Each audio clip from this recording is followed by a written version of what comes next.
I'm opening. We have an eye, sort of a nostril, 2 teeth.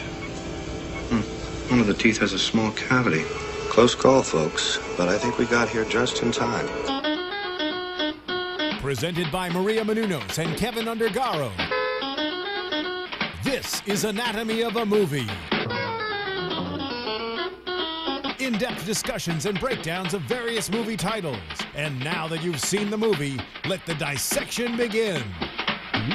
And welcome, everybody. Thank you for joining us for another Anatomy of a Movie. This week in the OR, Foxcatcher. I'm John Comerford, joined in the studio by Chloe West. Hello. And Dimitri Panos. Hello, movie fans. So Foxcatcher, yeah, we were just making jokes about playing music from What Does the Fox Say and being ridiculous.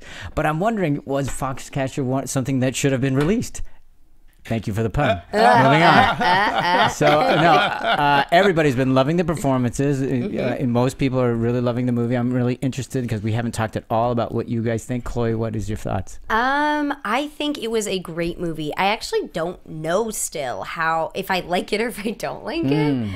I left the theater feeling a lot of things. I think the movie was a little on the long side. 134 minutes. And without having a soundtrack or anything to help push it along, it did feel long in parts.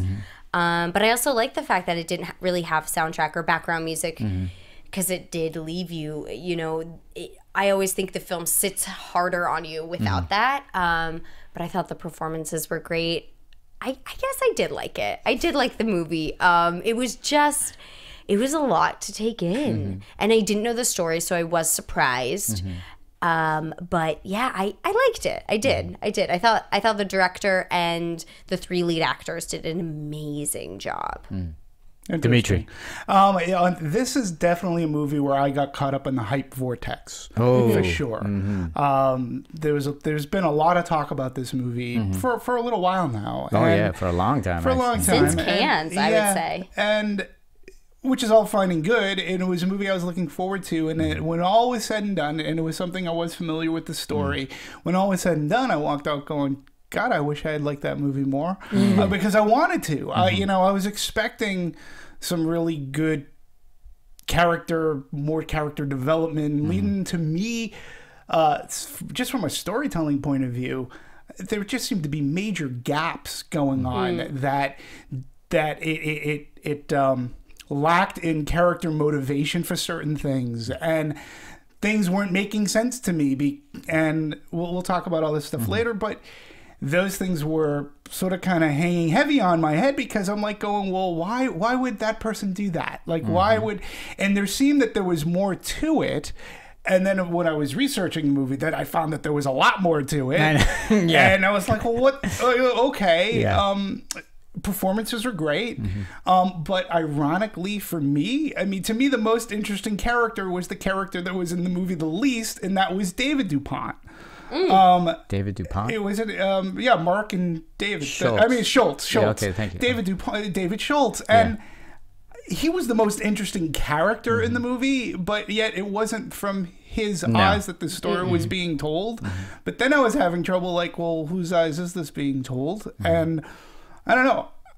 Like I said, I really enjoyed the performances. I like Bennett Miller. Moneyball, I think, is a great example. It was an excellent movie. This movie, when all was said and done, I walked out and I was like, meh.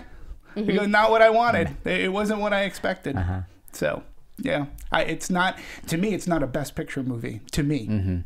Well, so. but the performances hold up for you. Yeah, the performances were everything that that part live didn't. Up to the hype. Okay, that's what I'm curious and there was a lot of hype, especially on Steve Carell. Oh, yeah. Right. A lot of hype. Yeah, and I was saying you guys better tone down that hype. That's what I was thinking. You should stop overselling it. Let the performance stand on its own. I hate it when they oversell. I'm not saying that. I just think they're on the road to overselling it. I'm going, let the performance sell itself. Stop selling it. That's what was concerning me. But I agree. I thought he did a good job, and I don't think it. I think it met my expectation, but I didn't have much of one because I didn't know the trailer. I wasn't listening to the hype, but I knew the story. I happened to be a high school wrestler a little bit in college before injury killed it all.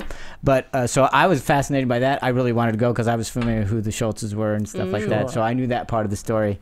But I was really excited because when it all happened, I never knew why this happened, and so I was really anxious to go for that reason because of the history and my awareness of wrestling and all that other stuff and being aware of it. I was really expecting by the end of it to go, oh, that's why it happened.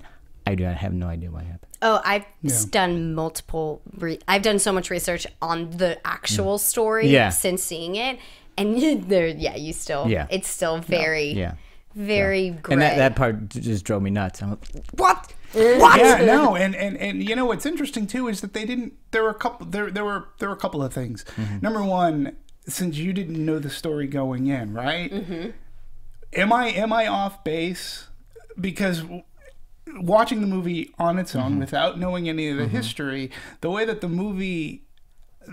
I look at it is the movie was sort of kind of setting it up that Mark would be the one to kill his brother because of all this resentment, all this jealousy.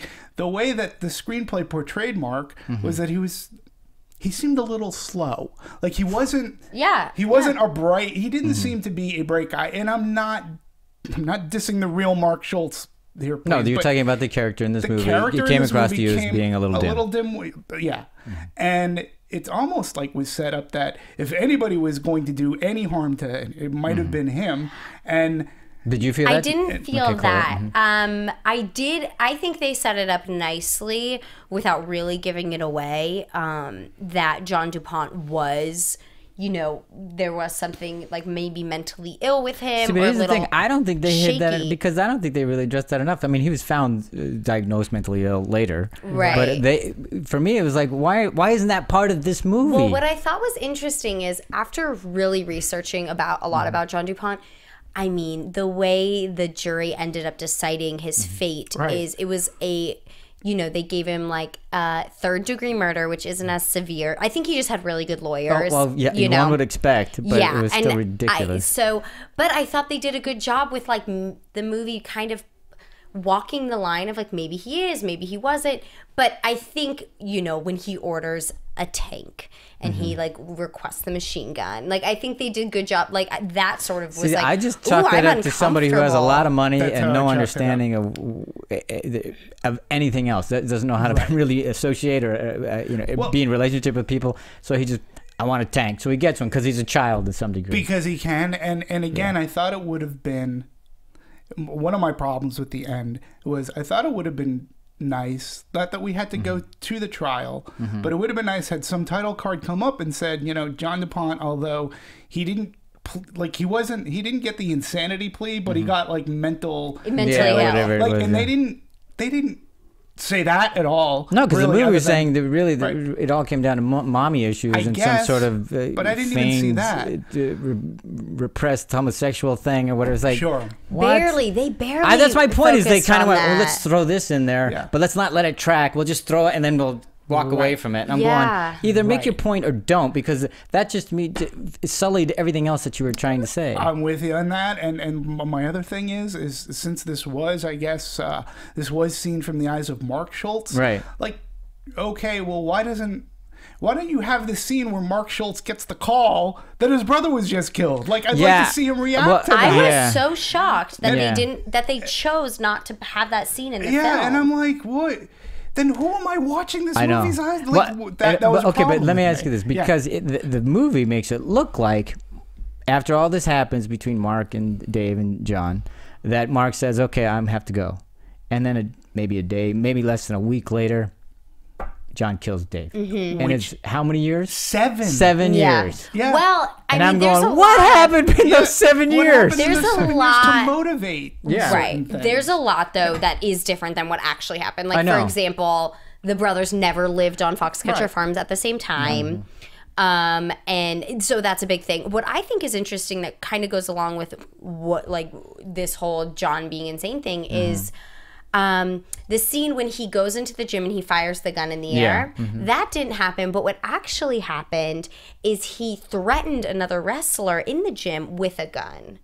And so I thought that was interesting that they changed it, because if they would have had the scene of him threatening a wrestler or threatening Mark maybe, that would have been interesting, right? yeah.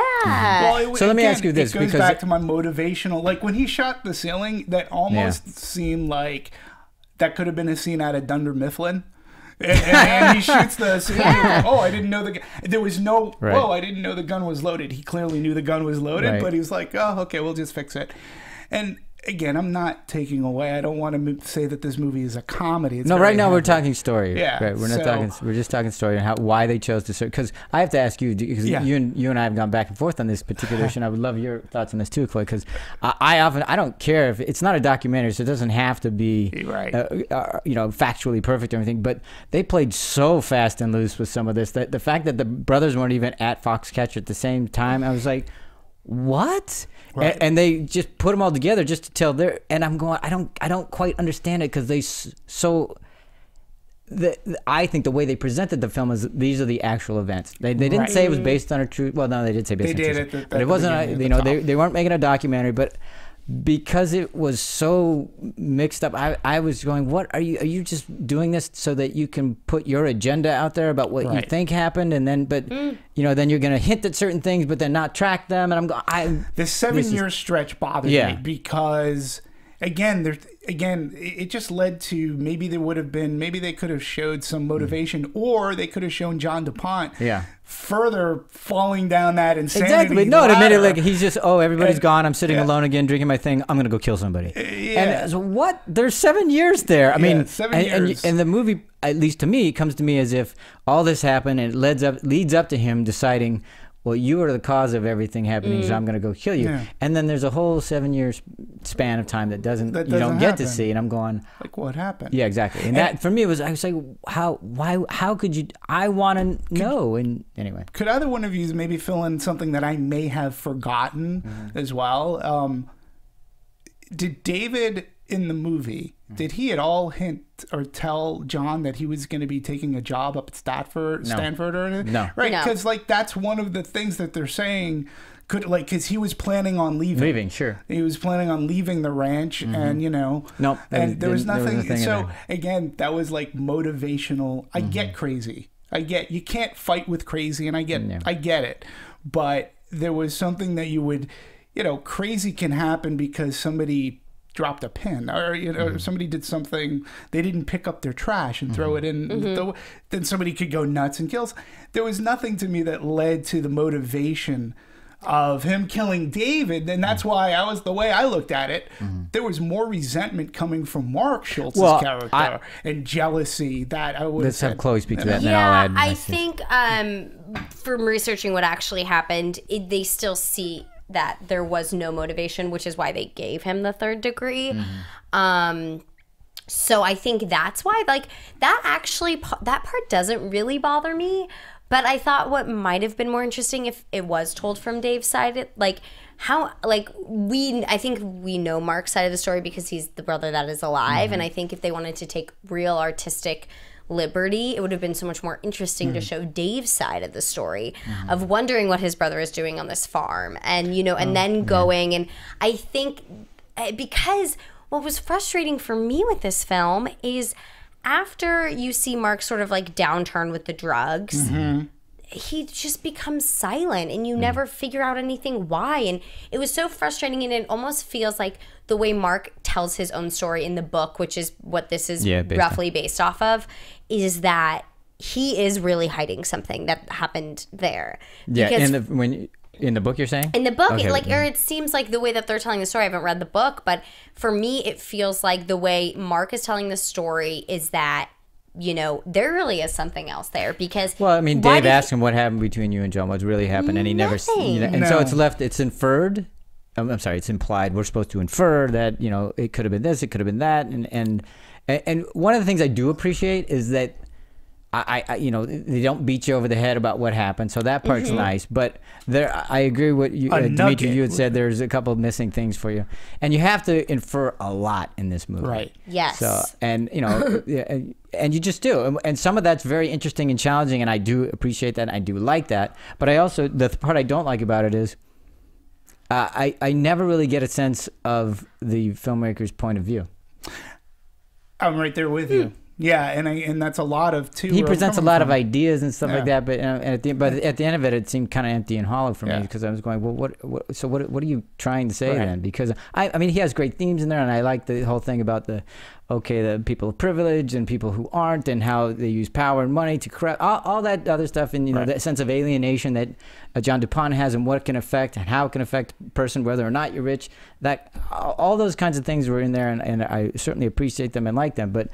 Just specifically about what motivated him to kill, I don't think that he delivered. What motivated, here was my other thing too. But I'm sorry, go ahead. No, is when you talk about motivation. So they tried to get David to come to the ranch earlier. Right. He said, no, can't be I've got this. And all right, well, what was the magic word that you said that finally got him to go to do something that he really didn't want to do in the first place? I think it's because originally he said you can't buy him, and then he basically bought him. Okay, all right, but you know, because he was able to bring his whole family and everything. I think that was the thing. And I think that was on the table to begin with, because he goes, you'll be able to take your whole family there, and he's like, nah. Don't want to go. I mean, it must have just been a large number. I agree. But I missing because he said I had roots and all that other stuff, right. and then all of a sudden, so you just uprooted him and stuff. Yes. I don't. You have to infer what that is. And then my next one was so with Mark Schultz, I get that he was humiliated in front of the team. All right. Yeah. But at that time, as you were saying, he was going down his slide as well. He was on had drugs. That great hairdo. Yeah, he had the highlights the and nice everything. Highlights. Chloe, come on, I did it for you, right? I did think it was funny that they chose to put that in as like a character thing. I was like, oh, interesting. And I'm like, okay. So you can see that he changed, and perhaps he wasn't practicing as much. And you know, he wasn't practicing much at all. And none of them are. One side, you can almost see how somebody who's fronting this money, who's coaching, that if these people aren't practicing because I'm ponying up all this cash and I'm housing them, I can understand how somebody may get upset. I'm not talking about John DuPont, but I can understand how somebody may. And so, you know, he slaps him in front of the team. He calls him an ape. But essentially, when you think about it, at that point, he sort of kind of is an ape. I mean, he's not doing his thing. He just broods around. And for me, that wasn't enough. Like, then it comes, I got to leave this ranch. I have to leave this. And it wasn't necessarily because one could infer that the mere fact that he's bringing his brother along, he's pissed at that. Because, again, he's going to fall under his brother's shadow. Exactly. That's what it's all about. Like, the betrayal after they'd had that conversation. Right. But then, like, nothing really came of that because David comes along and David gets him back. He helps him out. He helps him out. Absolutely. And then he's like, well, you know that I can't stay here. And when he said that, you knew that it wasn't because of David. It was because of John for some reason. But I was like, because he slapped you? I mean, I mean, I think that's where you have to infer the other parts of it. I understand that. Which is why it's very vexing for many people who are watching this. Like, well, what the hell was it? Yeah, because there's so much inference. I mean, I think a big thing that is missing from this movie is sexuality in general, and what do you mean? You have Vanessa Redgrave. What?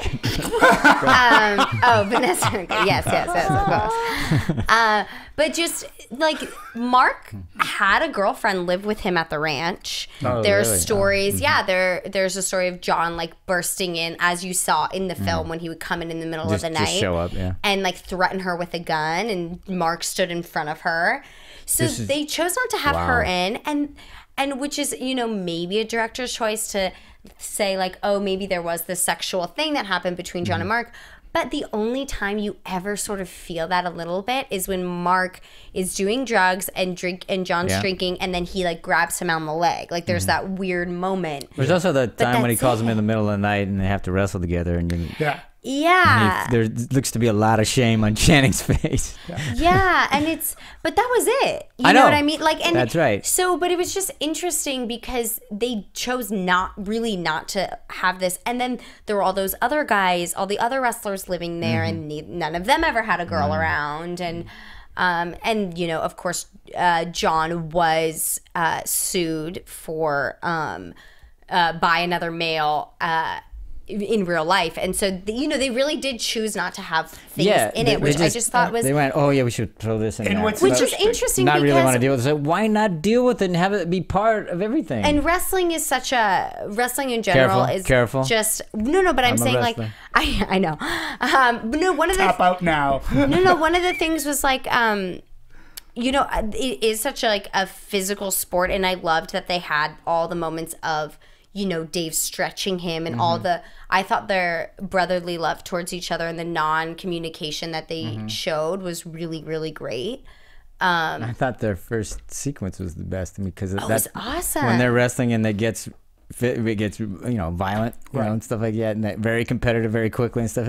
Yeah, that's my brothers. yeah. But you still, But you also, what's great about that scene, and I will definitely want to go back to your point. What's great about that scene is that it does infer that there is a little bit more than competitive edge by these brothers. Yeah. That there's a little bit of resentment going on, and there potentially could be some jealousy, and it's all done. It's all done without dialogue. Yeah, it's great. It's a great scene. It's a great scene. Yeah, and that's what again. If we could go, I'll just say it again. There are so many scenes that are great like that. There's nothing said, so much said without words, I should say, just like that scene. And that's why I think this film really does well, flies, it soars, because it's not relying on, it's relying on what isn't said, and in those implications, and we can make the inference about what it's about, but I think it misses in other areas where you just throw us a bone here, connect the dot, because I have no idea what you're trying to say. Right. You're hinting at things, but then you're dropping them. So I go, did you want to make that point, or did you just, what was the point? Well, so back to the point is, I think they were trying to be careful and not say like,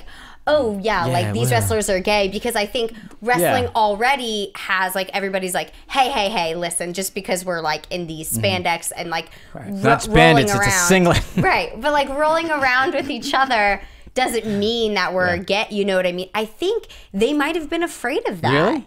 I don't understand like why else they wouldn't push it a little bit. I think it's because they didn't want to take the aspect of wrestling away. No, I don't think so. Manliness. I likened it to this. They didn't really push the whole mental illness thing, even though there are many people that say that he was. And they didn't because for you it kind of seemed that way in the movie, meaning that you felt that they hit that hard enough. Is that what you're saying? No mental illness? No, I don't think so. Because I don't think they did at all. But they kind of touched on it, but then they didn't. And I went, okay. I just felt that was a safe approach. The same way with the homoerotic whatever was a safe approach. They kind of went, oh, let's just hint at it, but then not deal with it. That's how. And I went, why are you doing that? I think that all of it should be in there. And I think the filmmakers are probably saying, no, it is there. That's why we put it in there. I'm guessing that I have no idea what they'd be saying. The few interviews I've seen, they haven't actually talked about the subject. But I'm guessing they're saying that's why we included it, is because it is part of everything. But for me, it didn't track because there wasn't a progression, as you had pointed out in terms of character arc. There wasn't a progression as, okay, then these events led to this, and you could see it progressing. It was like, let's touch on it and then walk away from it. And I went, well, have it be part of the whole thing so you can see it building to something. Or the only thing for me that the mental illness, I'm actually okay with what they did, is because it does lead to the surprise at the end of like, oh, and then you can kind of piece it together, but can I ask you something? Maybe because there's too many things that were left undone that it's just frustrating as a whole. Can I ask you something about the surprise at the end? Because I know, at least with the audience that I saw it with, part of what made that a surprise is because the movie is languidly paced. Yes, it's deliberately paced movie, and then something happens. You know what I'm saying? Like, oh my Did your god, a audience gun! go? It's like, once you put a gun into a scene like that, everybody pays attention, and then he shoots it, and then he shoots somebody. I mean, I had a feeling that my audience, who there was a gentleman behind me, he was like, and the movie continues to ponder along. Wow. He said that? Yeah. And you heard it because it's a quiet movie. No, Yeah. and this It's is very before like the final, well, one of the final scenes where David gets shot, and it was just funny. He goes, "Yep." He's like, and he was with, I'm gonna guess, his wife, girlfriend. He's like, and the movie continues to ponder along, and it did. And so when somebody takes out a gun at a movie that's deliberately paced, and you don't have any real history outside of that one scene in the gym. Like, people were like, like, it just took people, I think it caught some people off guard. The reason why it took me off guard, I agree with you, though, because it is the way it's paced, but it was such a, you know, Sunday morning, she's in there folding laundry, he's fixing the car. You know, it's very banal and, you know, it's pedantic almost. You know, all of a sudden he pulls up in a car and you don't, I mean, the last time he was there, you know, he just was, they say, hey, it's family day, you know, it's family time. Right. So Well, it's someone you saying don't no to expect him. the gun at all. Right. Well, I think what they do that's fine is Dave seems to be the only guy ever to say no to him in a film.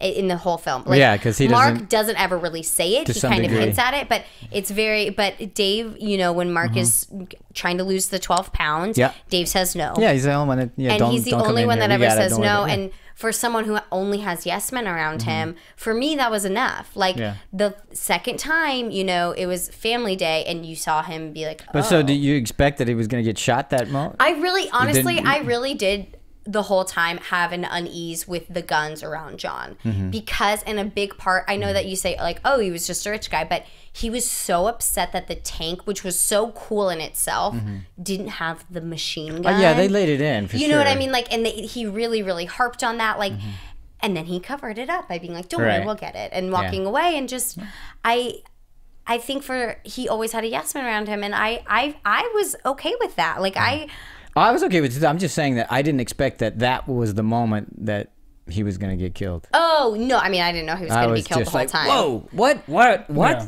But- And mostly because, you know, I was going, "Wait, that's what motivated him to kill. Just, you know, and maybe the point that they were making, and much to everybody else's point, is we still don't know why the hell Right. he did it. No, and so that's maybe that's the point they're making. yeah. And that he's with his head of security, and his head of it's like- security, you know, was also very shocked. Anthony Michael like, Hall, nice turn No, for he's him. great. I Really. thought he was great. I wanted a little bit more of him, but I go back to, at least to me, David Dupont, as played by Mark Ruffalo, David Schultz, as played by Mark Ruffalo, Yeah. was the most interesting character because Yeah. he was the guy, like, you know. He was your moral compass. Well, he was a moral compass, and he was, you know, he could see his brother's resentment, but he didn't turn that around. Well, He kept and on also- saying, hey, you know what, I'm here to help you. And, Right. and even with John, like, he may have disagreed with John, but when John's mom had passed away and that news came out, he's like, hey, John, like, listen, Sorry to hear about I'm really sorry. And Yeah. you just, you got that it wasn't lip service, that he's like, hey, I understand if there's anything you need. And like, he was very selfless. And the way that Mark Ruffalo portrayed him was great. Oh, I thought he amazing. was, you know, and he's, in all honesty, I don't think he's being talked about. No, I as don't. Well, I much. think it's because he's the most normal character. He's the one. Seriously, he is. I mean, look Yeah, at the two of them. yeah. He's the most normal one, and so you often don't get people talking about. And usually, the most normal characters are the hardest ones to play because they're Yeah. most like you, and there's nothing to hang your hat on. It's like, you know. Sure. you To know, be honest, good point. I It think is, so. I think Mark Ruffalo's performance is the best of all three. I think that you know, Steve Carell does a great job, and it's so different than what we've ever seen him do. But he, I think he relies a little bit too much on just the voice and the physical characteristics versus really getting there emotionally. I would have liked But if the hard part is he's playing a character that can't really get to any well, emotional what's depth. interesting Right, is right.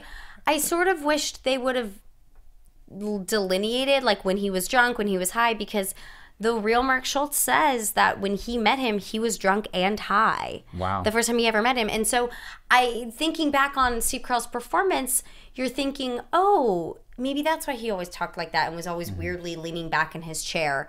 But then I've seen a few documentaries where he's not drunk, or at least I don't know if he's drunk or not. But Right. Well, he's it's doing just- that all the time. So But it's I don't very know. bizarre, and so that for me. I mean, Steve Carell still was amazing. You still lost him in that, but I really do feel like their emotion, like him and Channing Tatum just sort of really relied on changing physically, and you just believing them physically versus you know, the emotionally and all these things that I really thought Mark Ruffalo was living this character. Like he just was really living. He knew all his character thoughts. I don't necessarily think Channing Tatum and Steve Carell knew all their characters' thoughts the whole time, but that's, I don't think they were fed.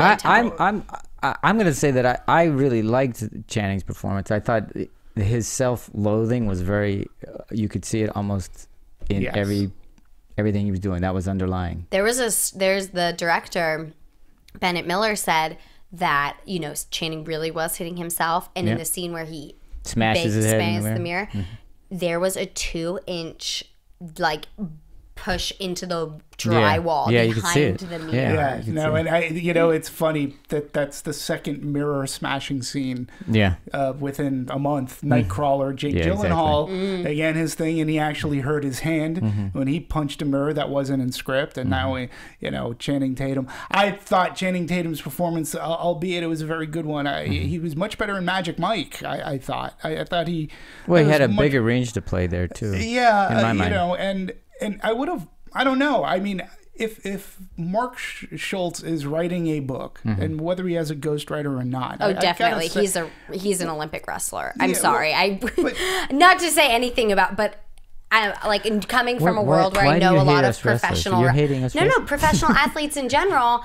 Your job is to train, and they even touch on this in the movie. Your job is to train all day long, and that's physical, and you don't have time to learn other things. And people give athletes a hard time, but that's their job, is to be physically the best they can be. I am not mentally. making, he may have had one. Right. I'm just saying, regardless, Mark Schultz in real life, I have a feeling if we were to have him on the couch, he's not the Mark Schultz that we get on screen. I have a feeling that he's a little bit more charismatic. He's a little bit more lively, and he may not come off as slow.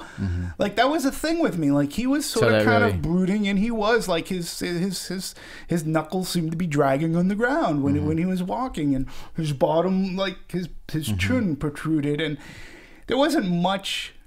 There was motion or a lack of emotion, or when his self-loathing came in. I mean, he was good, but I was. I did see the stuff underneath. I saw the cauldron underneath burning about the desire to be better than to be seen as his own person rather than his brother. I saw that. Well, I saw that. It didn't bother me, because I do feel like maybe Mark Schultz now, since none of us know him, maybe now he's more charismatic, but I do feel like probably at that point in his life he was very much like that, because he did have a drug problem, and he does have a lot of anxiety and weight on him to be training for the world and prove to this man who's paying for his life and livelihood that he can do it, and I don't want to disappoint you. But I thought I liked that he didn't say much, that he did seem a little dense. I thought it was just very true to the way athletes, at that caliber are. Like David Schultz wasn't like that. Like David Schultz, who he was also an Olympic gold medal winner, and he wasn't like that. So, and I get it. Not all brothers are going to be alike, and sure, we all have personalities. I'm just saying, like from a performance standpoint, like I felt that Channing Tatum was far better in Magic Mike. Okay, then my take on it was that I didn't find him dense. I found him inarticulate. I felt like a lot of stuff was going on underneath, but he didn't really profess the ability or the tools to really articulate what he was feeling. But they would do it physically, which is what I love. Like between him and his brother, and then anytime he would physically get angry, like he was very you can understand physical. He came from a broken home. The parents divorced when he was 2, and so it didn't have the same effect that it had, because everybody's different. So Dave has a different way of coping. He had better coping skills. He had better, So I didn't really see him as just the moke, who was the dragging knuckles. I just saw him as a guy who just, and I think that was, for me, worked in the movie, because he didn't know how to say what the heck was really going on. He couldn't even tell his brother what really happened or what was going on, even to his brother. And I don't think it was because it was just shame-based and he just didn't want to to reveal it, I don't think he really truly knew what was going on inside of him. And how do you put words to that? Yeah. Not everybody has that ability. Yeah. So I don't find it, for me, it wasn't that he was dense so much as that's who the character was. I think that's a great point. I totally agree. Whether or not that's a real mark or not, I don't know. And it really didn't matter for me because this is who they chose to portray in this particular movie. Right.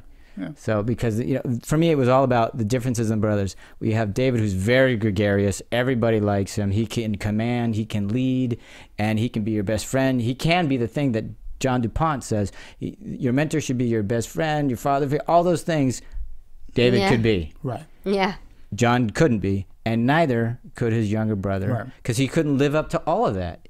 He was an amazing physical prowess in terms of wrestling, but he couldn't be that guy because David was articulate. He was good. He could be all those things. And how do you live up to that when you're trying to get out of a shadow? So I think all that was there, but it really wasn't spoken about. It was just there. And one thing, too, that we haven't, because we're talking about gaps, too, apparently this movie was originally, when all said and done and the first cut, it's close to 4 hours. Oh my God! Yeah, So, when I read that, I went, yeah. And here's I believe so that. that leads me to Let's believe talk. that there was a lot. Can you imagine the 4-hour version? No. I mean, It felt like 2 movies to me, though. Did it feel really? like that to you How guys? so? Maybe just because it was so long and there were so many different things that they were hitting on, I was like, it felt like they were trying to tell 2 stories at once. And I actually would be interested. I'd probably have to take many breaks in seeing the first 4-hour cut, and maybe they do answer some questions that we're having. But I can't imagine seeing this movie any longer than it already was because it did feel long. Felt long, yeah. Yeah, and and I was wondering as I'm watching it, I'm going, okay, so he wants to take his time. The editor and the director, or whomever has final cut, is going to take for whatever reason they feel like they need to let the moments really sink in. And I'm guessing they did it because look, we have to sit with these so that the audience can really get what we're going for. Because if you pass over the moment, they'll never get anything. Right. But I was going, well, I almost want to be I need to listen to this with the director in his commentary to go, okay, what were you trying for? Why are we spending so much time waiting for? Is it because you want us to sit with DuPont's moment on, oh, what am I going to do here? I mean, because there were lots of shots. We're going, okay, we got it. We can move on. Why are we waiting so long? And again, I thought it deliberately paced. Why? I don't know, except for that. The only thing I can guess is I think they felt like they needed to have the audience sit with it. Did it bother you guys that I think this was I know it was a deliberate move, and I think it has to do with a little bit what you were saying about pacing, and then finally when something happened, he ended up dying. That was like really the only big action moment. But when they didn't show Mark really losing the Olympics, or like show anyone's reaction to him not winning, or like his own reaction of just being upset, like that felt a little weird to me, because not knowing the history, I was like, I'm pretty sure he lost, but I'm only 95% sure because he didn't win the gold.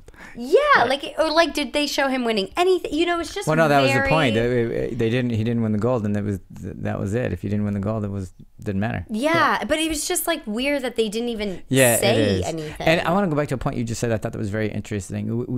Until something happened, because I think the filmmakers were seeing it as there is so much happening underneath the surface that's what we want people to be paying attention to. That's why I don't think there had too much quote plot thing happening, because there isn't. It's not a plot driven movie so much, and you were waiting for the gun to happen, and so that's what they were going for. That's what they were shooting, and I think on many levels they were very successful, because I thought a lot was happening underneath. A lot was happening that wasn't being talked about, but for me it was they were brooding about it and laborious about, and lugubrious, I should say, about how they got there, because it's like, okay, let's move already. And I'm gonna just bring up like a quick comparison in a movie that was longer, Interstellar, a movie that's a science fiction movie like that. Now I can even infer to 2001.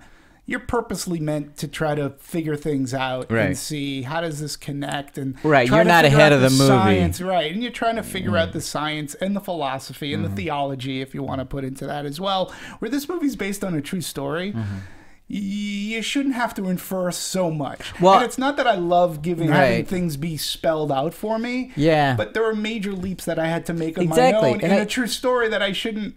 And I think to your point, I don't think they weren't making a true story.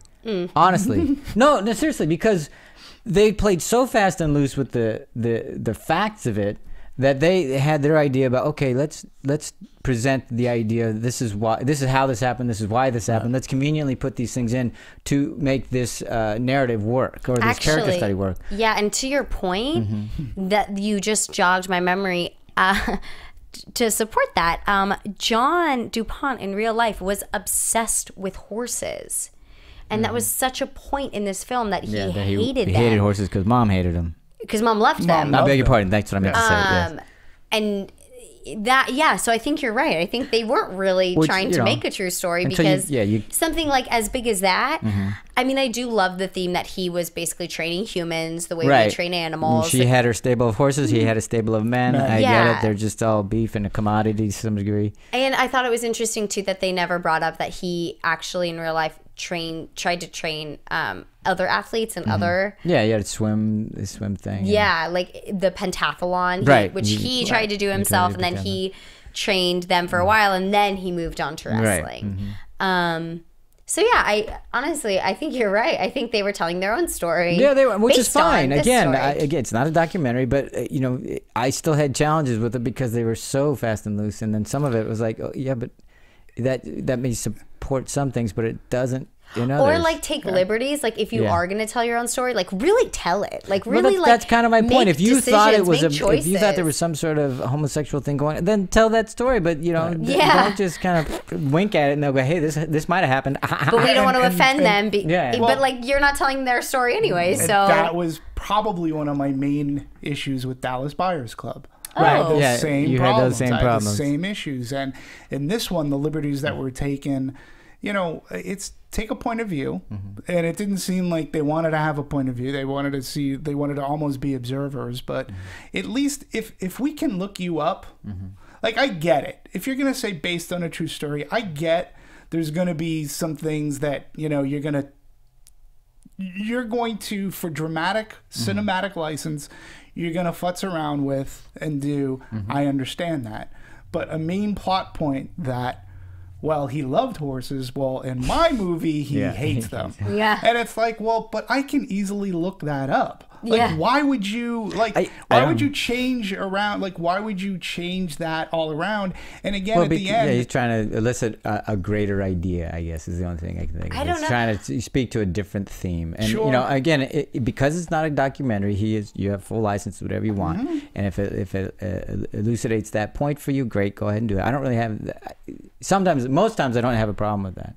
But this time, because for me, it was all about trying to explain these characters and their motivations. Sure. I never got to the motivation about why it caused him to go so far to kill somebody.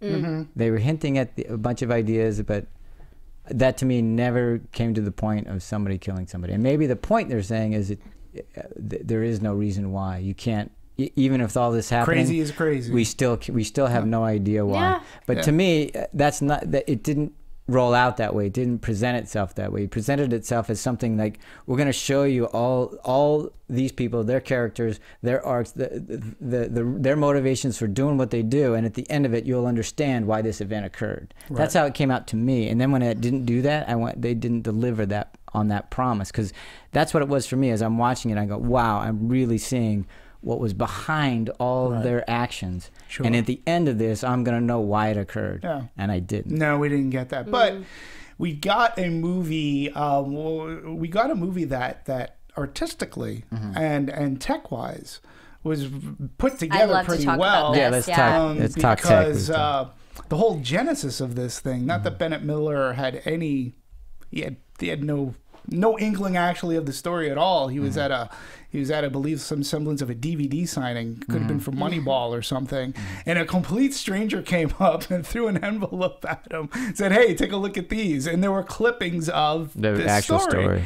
And he was like, he read them. I mean, number one, I was amazed that he actually read it. Up, yeah, you know. What's all this white powder? Yeah. And so yeah, he read it and he's like, oh, you know what, this could be a really good story. Yeah. Like, I could make a good story out of this. He talks about wrestling being a big thing that he one thing that he really liked about just the Mark Schultz, Dave Schultz story is that wrestling is such a niche, and that it's not like boxing. When you watch it, you know what's going on, you know that guy's hitting that guy, and like that's bad. But like wrestling, when you watch the sport of wrestling, if you don't know wrestling, you aren't really sure who's winning because it needs. And by the way, we're not talking big time wrestling. We're talking college, high school, Olympics, Greco-Roman style wrestling, and this is actually freestyle. But go ahead. Oh, sorry, I don't know. And I just think that, and he said that it's this weird subculture, and he thought that was so interesting in itself. And then the fact that not only is it a weird subculture, but nowhere will you ever be rich or famous being an Olympic wrestler. He's like, that doesn't exist. So why would anyone? He's like, you really, really have to love just the spirit of it to be able to be a Mark Schultz, where you do just train all day, every day to win a medal, and that's it. See, like, then at that point, which just I put think curling. well, I mean, seriously, like, but at that it's so point, much harder physically. Like, I did love that part Don't that tell he that did to a tell in curler. this.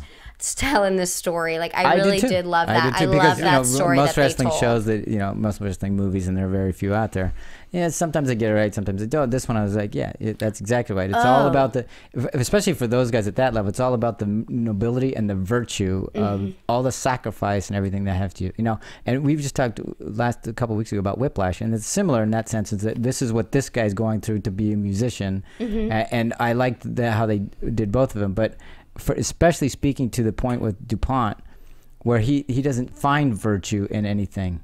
It's all what he can, and in a weird way, it's what he can't even buy virtue. That's what he's trying to do. He's trying to buy acceptance, and not even acceptance, but not just acceptance, but his place he is trying to buy inside. And here, these guys, they're not buying anything. They're trying to earn it and work for it, because that's all they can do. They don't have the wherewithal and the money and the capacity to do that. So I love that juxtaposition there.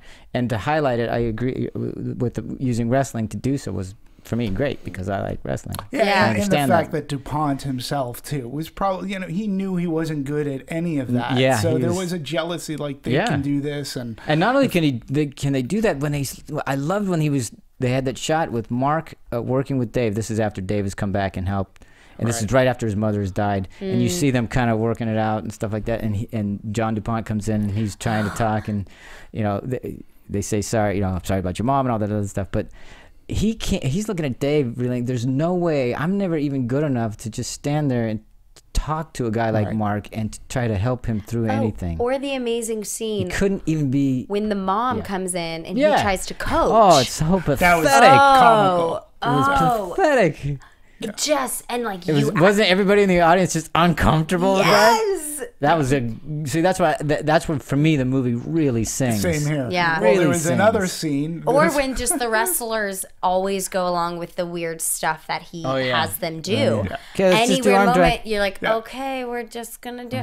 I love Like you those said, no one's parts. willing to say no to him. Yeah, well, but again, David Schultz, if that were to happen, played that great. He goes, all right, everybody, we're going to do whatever, because that's what he was doing. Oh yeah, that's what you made. That was the thing that you liked about him. You're like, oh, he's doing arm drags. Yeah, and the other scene that I liked a lot too, and again, somewhat comical, is when, inside the Foxcatcher training facility there, and all the wrestlers are together except for Mark, who's on a leg machine. On the leg machine, yeah. And DuPont sees him and he goes up. He goes, "All right, buddy. Oh, good. Yeah, exactly. Use your abs, reps. use your abs," Yeah, and he use your hits his legs, hand away. Yeah. That was great. He goes, good. And then when he hits his hand away, it's like, again, he just reminded me of Dunder Mifflin. He's like, okay, bye. A little bit, yeah. Yeah, he's like, A all right, little. good job, good workout. See you later. Yeah, so interesting. But let's talk more about tech, because I think it's really, like, I just thought the movie was very gray and blue, and I really loved that. And I thought, and this is what's really cool too, is they filmed all of it in Pennsylvania, and they recreated this White House. They recreated The Foxcatcher Ranch. Yeah, because it doesn't exist anymore. It's been divvied up and all things. But I thought that was really amazing. I really thought all the set dressing and everything. You really felt like you were in this Pennsylvania home that had a lot of money, and I thought that was really great. And I did love that it felt blue and gray pretty much the whole time. There was never there's like the sense of coldness and alienation, and Yeah. there wasn't a heck of a lot of warmth in it. No. Like that. So for me, it was very effective. Absolutely. Yeah, and then the sounds, just the few little tones that you got throughout, and everything else was what was you were really hearing. And I think that's one of the people in business are going, wow, it's really brave, because I think that's what they're responding to, Well, it didn't rely because on he's soundtrack. and it it's like it's gutsy. You're not, and people are appreciating that you're not force feeding me what to feel. I have to figure it out myself. I think, and I agree with them. I like that. I hate it when everything's shoved down your throat and you go, all right, stop already. I get it. Right, or I sometimes think the soundtrack tells you how to feel. Exactly, that's what it's there for. And usually, you weren't sort but of. that's a knowing bad that. film, because it's like if you're not already feeling that, True. the music should just support Well, it. that's the key word. It should support what's going on, and sometimes it juxtaposes what's going on. Yeah. So, and in this movie, there was a very sparse soundtrack. There was no music, I think, for the first half hour of the movie. I swear to you, honestly, because I say this all the time, I have no idea what you guys are talking about. Whenever we talk music, you guys talking about music, I don't remember the music in it. I don't remember there was no music, but even if they had music, I wouldn't. I did remember. I didn't notice there was no music for. Like, I didn't realize when the music came in until I really started noticing it. But didn't Birdman also not really have a soundtrack? Well, no. Is But that it an- had really a another- lot of percussion and Right, it was Yeah. percussion. That was it. It was had it was a a lot of percussion, soundtrack, but that was it was just percussion.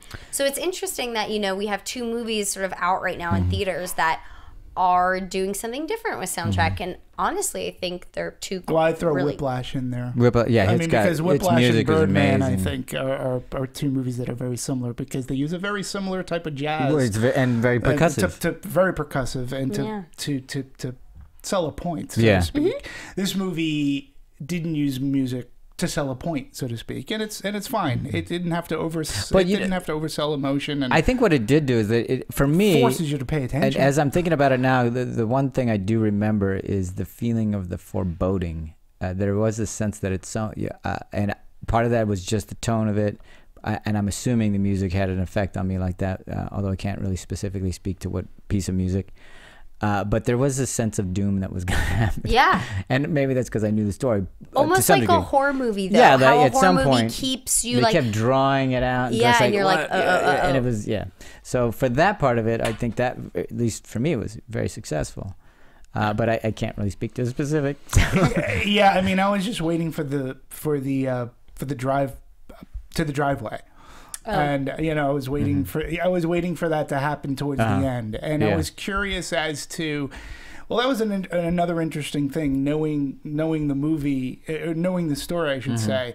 When the movie started, I somehow got the sense that where it started happened after the I death thought that too. of Dave Schultz, that because too. everything was so morose, and he was like, and then when he said. Dave was supposed to be here. Yeah, Dave was supposed to be here.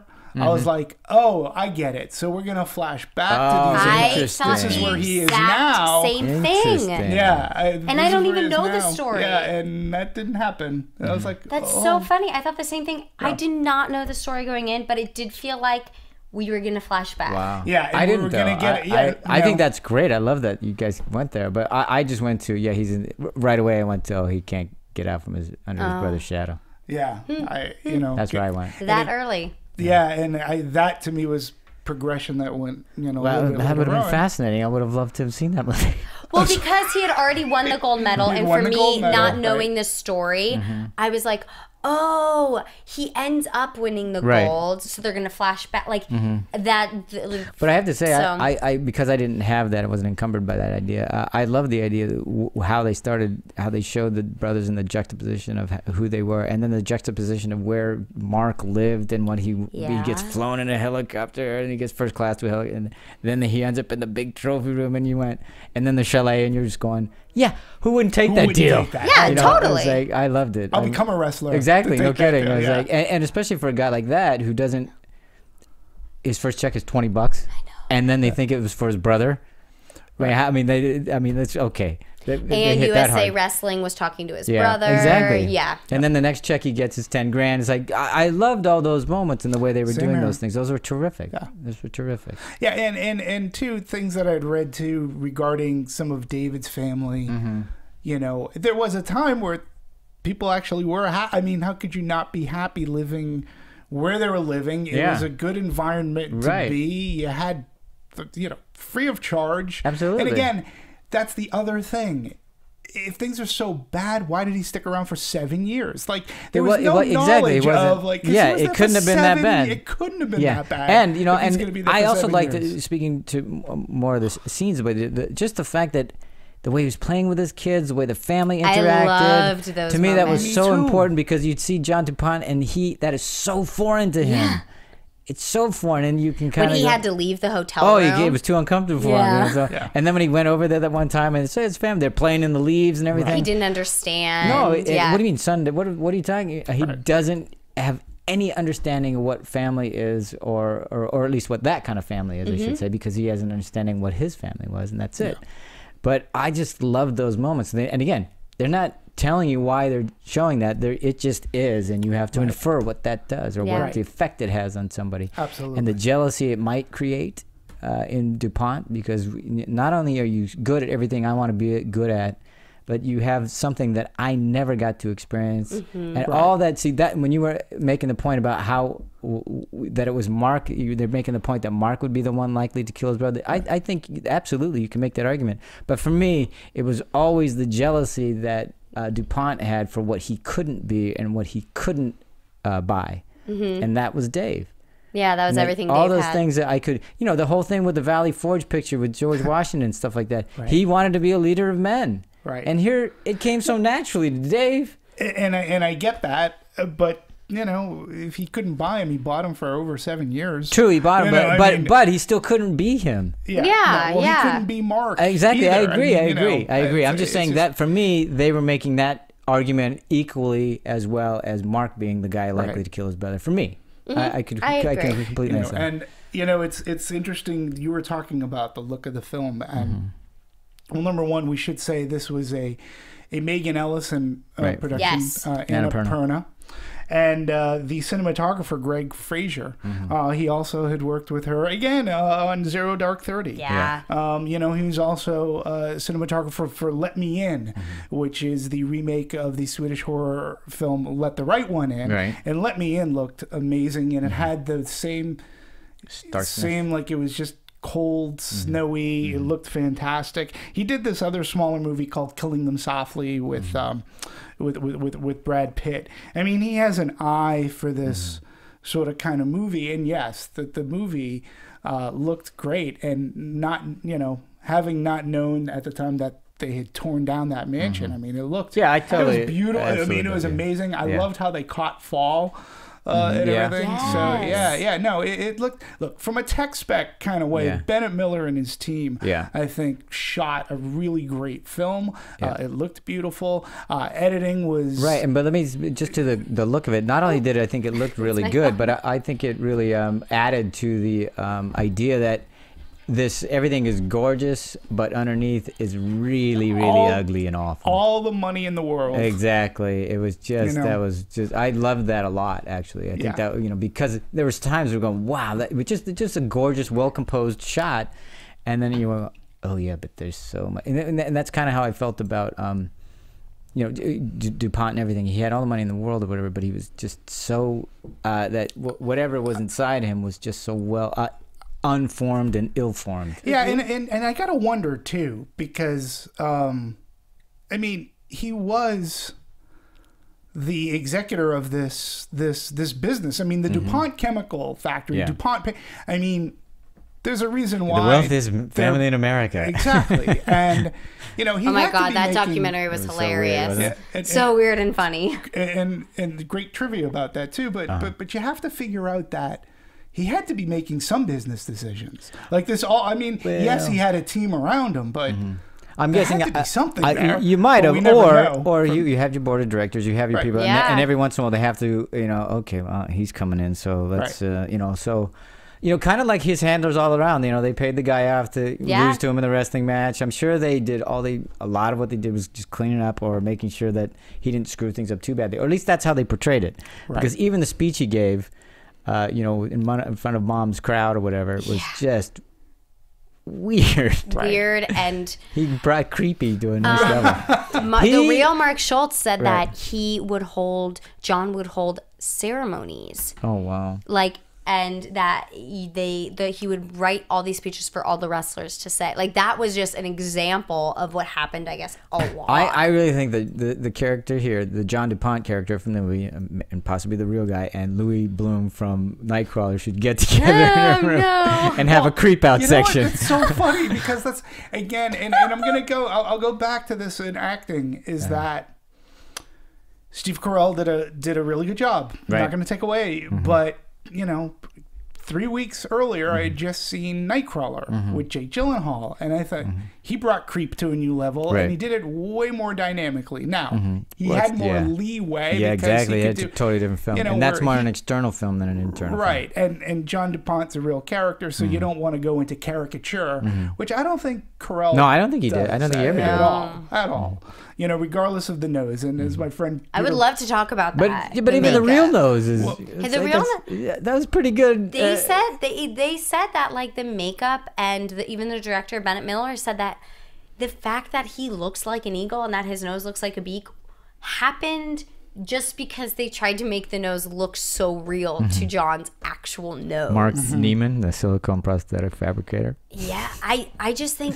I mean, I loved the way Steve Carell's skin looked. Oh, yeah, the liver spots. And and then Dave looked, I mean, he had to put on a lot of weight. I think both, I know I saw in an interview Mark Ruffalo said he put on 20 pounds.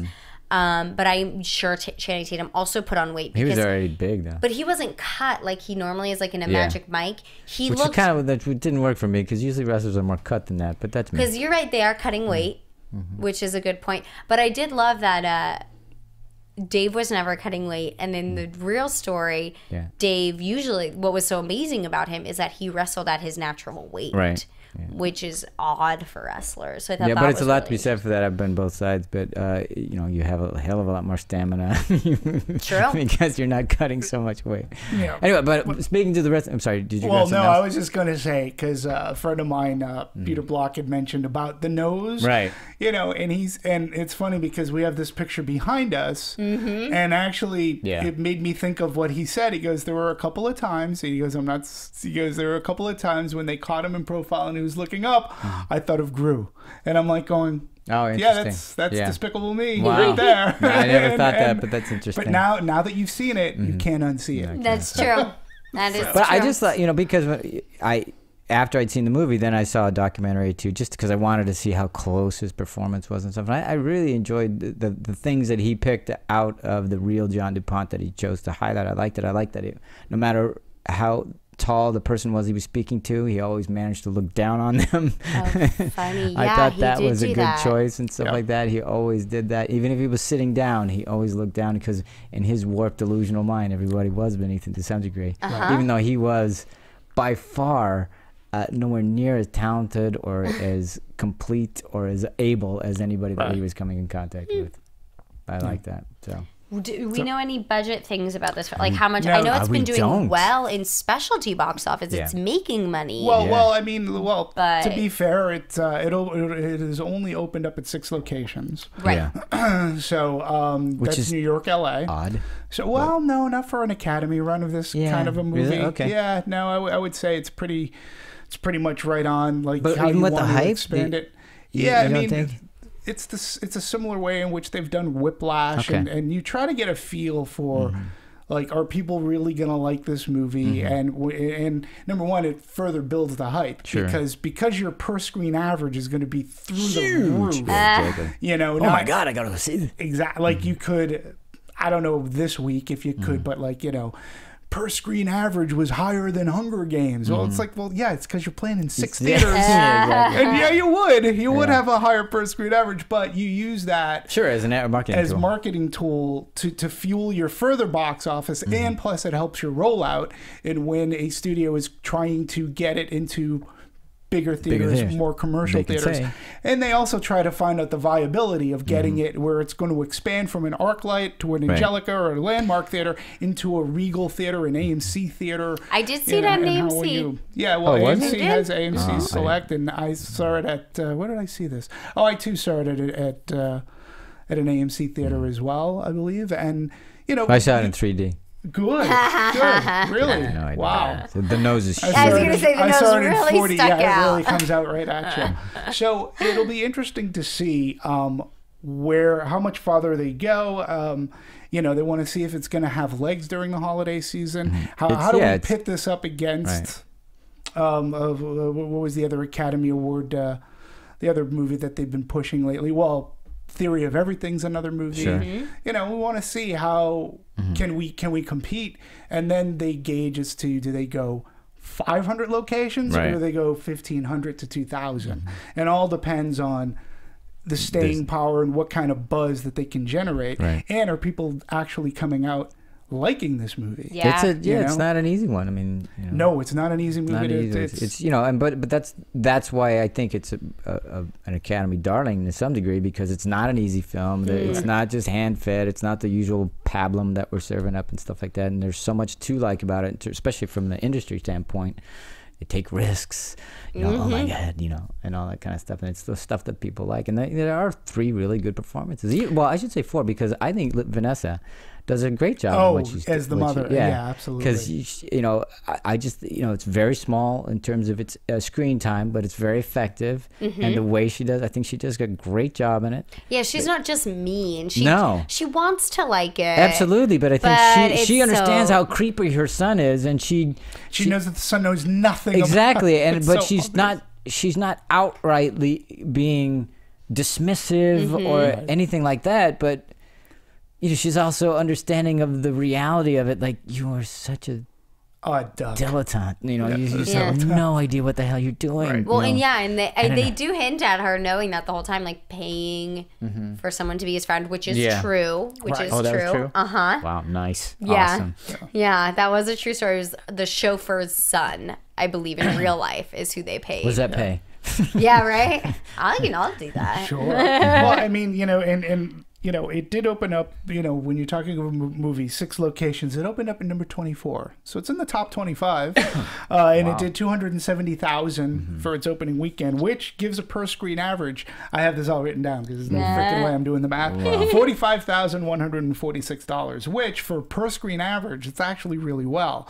It's very good, I should say. When I saw it, it was a sold out. I mean, I don't count the first row. Like if the first row and a half is empty, I count it as a sellout because nobody wants to sit there anyways. Yeah. So, yeah, the theater I saw it at, it was doing really well. You know, when you're talking an 83% on Rotten Tomatoes, Yeah, 83. you know, that's not That's too pretty bad. good. That's really good, I feel That's like. critics, though. I mean, audiences Rotten are liking Tomatoes. it a little less. Yeah, I mean, there was no, because 7. it doesn't open up wide, Right, yeah. you know, there was no cinema score, which I usually base off of. But yeah, I mean, 83% critics. But I can absolutely, I can see critics, you know, giving it the 7.9 or whatever it got out of 10. Sure. I can absolutely see them doing that because, you know, again, critically, there's a lot to like in it. Yeah. Absolutely. I just think it is depends on what you're going for a movie for. If you want to be entertained, like it's a holiday movie, I just want it. Oh, yeah, no. it's not the one for you. No, but this is like It's interesting. It leaves prestige. you know, you like to talk about this kind of movie. This is the I movie do, you like but to talk remember, about what was the after. movie that the feeling you left the movie with was like, what? I don't know if I like it, but I want to talk to someone about it. Like, right. it is that, which I think is, you know, good in itself. But Yeah. I do think we both left it. Like, I kind of I like parts. You didn't like There's it a as lot much, of though. parts 'Cause I it didn't meet your like. expectation. It didn't meet my expectation, Yeah. and again, that is because of the hype hype, yeah. vortex. Yeah. You know, and It you was know, very seen- hyped coming out of festival Yeah. season. I mean, I love festivals and I Right. always pay attention. And Foxcatcher they would not stop talking about Foxcatcher Yeah, and Steve Carell. And Steve Carell, Channing Tatum, and Mark Ruffalo in the same movie, and it's a drama, and Steve Carell's in a drama, and he's amazing. amazing, yep. And Channing Tatum is playing a dramatic role, and he's not playing Magic Mike. And like, it And was I think that's great that they're very- using that to sell the movie and have people go see it, but it does create that expectation that Yeah. part of Yeah, and if a movie doesn't necessarily live up to that, that's where gonna they hurt might its- have box office Yeah. because again, like, you know, the people behind me, Yeah, exactly. you know, I think obviously it's playing to an older crowd. Well, it's when also playing to a different crowd. It's not. Right. It's more, a little bit more art house, Yes. indie, Sure. sophisticated, I think so. that kind of thing. You have. I mean, it's not a movie you can shut your brain off No. No. because you have to be actively involved to infer what they want you Right. to. You also have to I think this plays to the art house thing a little bit, where you have to like movies that don't necessarily have a yeah, button that don't or give it have all an to you and ending aren't shoving it down your mouth and everything. That you have Yeah. to want to spend some time with it and not be in a hurry to go. Okay, come on, let's go. To be honest, though, that Rotten Tomato thing, now that I think about it, I'm like, I would probably give this movie an 80%. Like, even there are so many good parts, and there was so much good about it, and it's just a little tweaking, I think, that really would have just set it off. But to be honest, Yeah. I would say it's 80%. I would. I agree, Rotten Tomatoes. Okay, Yeah, there I you mean, go. I would be. You'd say it was fresh. Yeah, it's just not the movie that again, for me, this is not a best picture. Like the I agree. performances may be nominatable. Yes. What would to- have made to- it a to- best picture for you? The Well, story, if there pretty was much a- story was. The yeah. story- Yeah, just storyline, I story-wise, think. yeah. Dan Fetterman, I and he really did expected Capote this to and- be a. Yeah, I really expected this to be a best picture. Like, Well, like oh, his other and- films. Yeah, you knowing the director going into it, you're like, oh, yeah. Like that's also building its hype. It's just the director's name Yeah, and and his past work. Yeah, and I'm a huge fan of Moneyball. And Moneyball, too, I think is a good example because in Moneyball, the Oakland A's don't win. So regardless of whether you know baseball or not. Yeah. And the other thing is Moneyball got women to go to the movies, a baseball movie no less. And it you had actually, Brad Pitt. well, that's true, but it also had a Yes, story. yes. Like I'm sorry, it had Jonah Hill. that's true. Woo!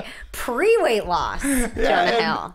Well, Might we add? I'm just saying, like, where Moneyball really succeeded. Right. Because if you didn't know the story, you were rooting for the A's. Oh yeah. Like, you're rooting for the A's, and then it's sort of kind of like the Bad News Bears kind of the A's don't win, but Yeah. man, you applaud the effort that it took for them to get to that point because they really hadn't been there before, and the whole way that that the game was changed and how you pick your players. Right. I mean, there I was a also good think story because there. of Moneyball, what was really effective in it was his relationship with his daughter, and you can see why he chose to turn down the opportunity with In Boston Red Boston, Sox, yeah. because there was something else that was more important to him, and he was Right. never going to make the choice on money again. It was going to be about something deeper, something Sure. that was more important. And that, for me, I think it makes it easier for an audience to see that progression. And that this movie, there aren't any character arcs. No, not really. No, they don't. They don't Yeah, really no. change. Which, Yeah, and I'm not you're saying that's a bad right. thing. Because I usually especially American-made movies, your main character has a character arc, and at the end of it, he learns something. Usually, how to be selfless, or whatever it may be. In this one, there isn't that. No. This It's is a like totally the different second kind or of third movie we've talked Well, about. Nightcrawler was the same way. Right, There's no, right. but and you could make the argument that it's a negative arc because he turns out Sure. becoming even more successful. Right. But it's really, for me, it was a traveling devil. He stays the same. He Everybody stays the- else makes horrible decisions because of him. Great. So that's what I think. But I because this one is not traditional, it has an unconventional approach about the screenwriting and whether or not we're going to have arcs and resolution and stuff. It says, no, we're not doing, that's not what this movie is. Right. And that's why I think the industry will like it, because it's different, it takes chances. I mean, why would anybody, if you look at it in terms of an economic point, the fact that Megan said yes, Yeah. I mean, who would, looking at all your metrics, no, there's no reason why I want to invest in this movie because I can't get my money back. Well, I have to give. I don't know Megan Ellison Yeah. from A Hole in the Wall, but she does make She took a gutsy shot. choices. Absolutely. She has, whether it's her, finally it comes down to whether or Right. not it's her decision. But Right. I think she has some great people to vet out certain things, Yeah. and then And to her ultimately, when credit, it comes to her 'cause credit, I don't think it'll be I don't think it'll be financially a huge win for them. I just don't. No. I don't, because I don't think the audience is going to go in droves to see it. But prestige-wise, I think it's amazing. well, for yeah, them. and she picks, Annapurna, Megan Ellison.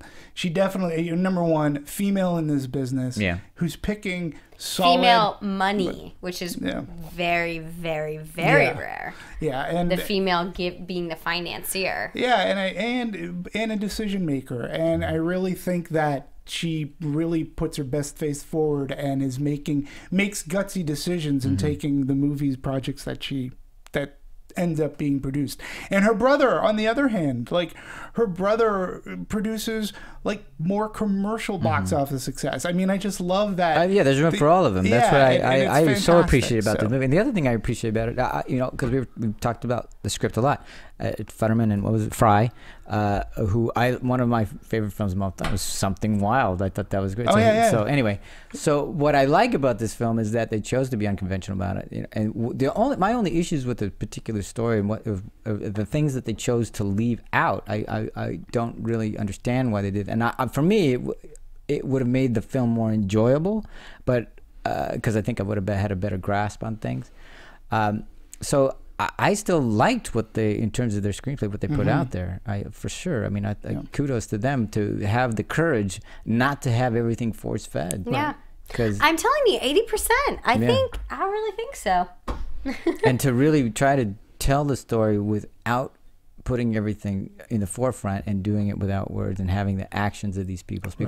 Right. I did love going back that. to the whole thing about Channing Tatum and his self-loathing, Mark Schultz, I should say, in this particular movie, when he loses that wrestling match and he just goes on the gorge and the binge and stuff like that. That is so wrestler. No, that was and then he has to true. drop to. Oh, I know, That's I believe true. it. That's what I'm saying. True. It's so wrestler. That's He exactly. said in an interview, he said he really did do that, and he really had to lose 12 pounds in 90 minutes, and he did it. I know. That's why I'm saying, as a wrestler, I'm going, yeah, they got it right. That's exactly what happens. Yeah, he said he threw up the first pound and a half. Yep.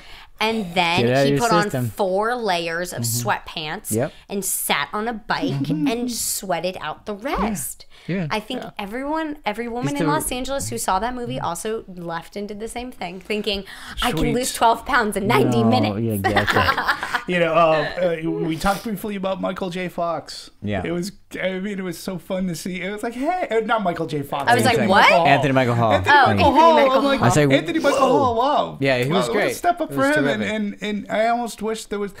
See, his character even seemed to have had more to do in this movie, and I was like, well, I liked that because even with him in that short amount of time we saw him, there was so much going on underneath what he was saying. Yes. Right. And Well, I was like, that's awesome. When you found out when he gave him the drugs, and you were like, oh, whoa. You're like, that guy, there's something else going on with him. Exactly. Yeah. And, you know, just the lines like, the big house. Off limits. I mean, just there was, and I, you know, because a lot of times in these movies, they're just throwaway characters that you don't give much to. They just serve a purpose, and each one of them had their own little thing happening. Right. And I think they didn't leave anything to just chance or just go ahead do it. No, they all had full and complete context and substance. Maybe the 4-hour version of this is what we all want. Well, maybe, No. but the two, what is it? It's 134 minutes, whatever it is, 2 hours and 14 minutes. I still think you can easily cut 20 minutes out of that. I'm Yes. still getting the whole story. Yes. Perhaps so. No. All right. All right, we got to have last thoughts because we got to get out of here. Anything? I would say my last thoughts are I did, like, even though we really, really ripped it apart and, you know, we We got spent to put it our back time together. in the Let's OR. stitch it back together. Yeah, quick. let's stitch it back together. But I that's do what we think it do. was a good movie. I do think it was. I'm telling you, 80%. It's worth seeing. I think. Yeah, worth seeing. Let us know if you two got caught in the overhyped vortex. Yeah. You know, look, it's what we do. I think basically our representation here wasn't just to be negative, to be No, negative. I don't think we were talked negative. very I think all of us thought- intelligently. and be part of the intelligent conversation Yeah, as well, exactly. because I could be talking Or start out an of my- intelligent right. one if you don't think this was one. So that's- So yeah, and my thoughts are, I had hoped for it to be better. I was expecting this is going to be one of the best pictures that'll be voted on. Not for me personally. I won't take away for the performances. If Steve Carell gets nominated, I won't be surprised if Channing Tatum gets nominated. I won't be surprised. I would hope that Mark Ruffalo would be nominated Me too. because I think he was, to me, the most interesting. And he did put in, for me, the best performance. I agree with you 100%. I'm sure I'll see this movie again. I don't know that I'll go back right now because there's so many other movies I have to see for this. But I will go back again because I'm intrigued by seeing it again now after having this discussion, and then reading about all the other things for this discussion to go back and go, okay, let me put in the pieces that they wanted, that they had in there, that they wanted me to suss out to see if there were there. Anyway, I'm just saying it was worth it for me. Going into Oscar season, if it does get nominated, we'll be seeing a lot more interviews with all the cast and directors, and maybe some of these answers will be, maybe some of our questions will be answered, or maybe when we do get the DVD, the director commentary will help us with that. Yeah, I mean, that's always fun and everything, but I kind of go, yeah, if you had to answer them only in the commentary, you kind of missed it. You didn't actually have it in there. You were going for it, and that's great. Or, maybe maybe I'm just too dim to get it. It will be interesting to see how Foxcatcher plays out throughout the holidays. Yeah. How wide it goes or not wide it goes. That to me is going to be the interesting thing, especially with other movies like The Imitation Game coming out. The Theory of Everything's still out, or it just opened up. But there's for a friends, lot of because most people who are listening to this have probably already seen it, so there's no, that's what we always say is now that you've seen the movie, you can talk about it. So, but for friends, I'm going to tell them, look, yeah, go. I think it's worth it to go. I think you should see it because of the performance alone. I think you can see people acting in ways you haven't seen them before, and I think I think there's an appreciation there for that, and I think that you can just know ahead of time that some of the stuff you're gonna have to just go with and figure it out on your own and everything, but it's so worth it to go and to see it and see what performances like this can do to a film. There you go. Cool. Cheers. Okay, Awesome. that's it. All right. We gotta go. Yes, we gotta go. All right, thanks for hanging out with us, everybody. Thank We'll you. talk to you next time here on Anatomy of Movie. Popcorn Talk Network. Popcorn Talk Network. From producers Maria Menounos, Kevin Undergaro, Phil Svitek, and the rest of the Anatomy of a Movie staff, we would like to thank you for listening and subscribing to the show. If you have any questions or comments, feel free to email or tweet us. I'm Sir Richard Wentworth, and this has been Anatomy of a Movie.